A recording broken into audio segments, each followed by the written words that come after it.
Assalamualaikum warahmatullahi wabarakatuh. Jumpa lagi bersama saya di channel Ozan Java. Kali ini kita akan ngebahas salah satu anggota Wali Songo, yaitu Sunan Bonang. Seperti apa sih kisah yang fenomenal dari Sunan Bonang di tanah Jawa ini dalam rangka menyebarkan agama Islam? Simak videonya sampai selesai. Buat yang belum subscribe channelnya, di subscribe, like, dan share video ini.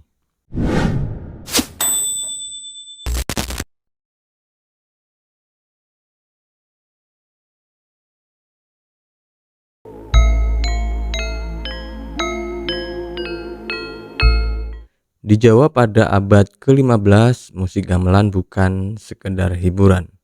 Ia adalah jiwa dari upacara-upacara adat, ritual, keagamaan, dan pertunjukan seni. Di tengah tradisi yang mengakar kuat ini muncul seorang ulama yang melihat gamelan bukan sebagai saingan, melainkan sebagai sebuah alat dakwah. Namanya ialah Sunan Bonang. Kisah beliau bukan tentang keajaiban, tapi tentang sebuah strategi brilian yang menyentuh hati dan telinga masyarakat Jawa pada waktu itu.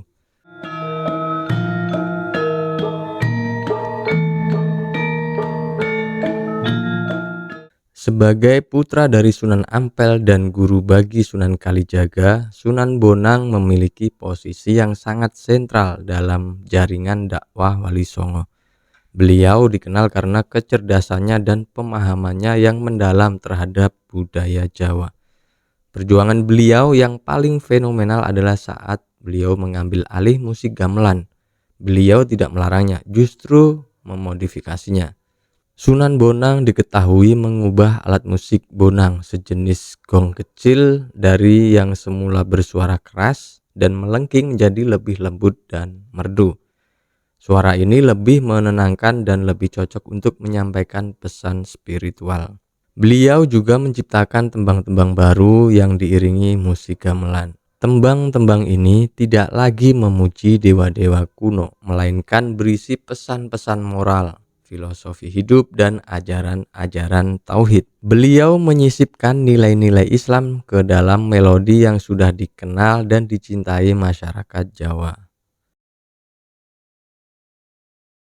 Selain musik, Sunan Bonang juga berdakwah melalui sastra. Beliau dikenal sebagai penulis suluk, yaitu puisi-puisi mistis filosofis yang ditulis dalam bahasa Jawa. Karya-karya seperti Suluk Ucil berisi ajaran tasawuf yang mendalam, menggunakan metafora dan perumpamaan yang akrab dengan masyarakat Jawa.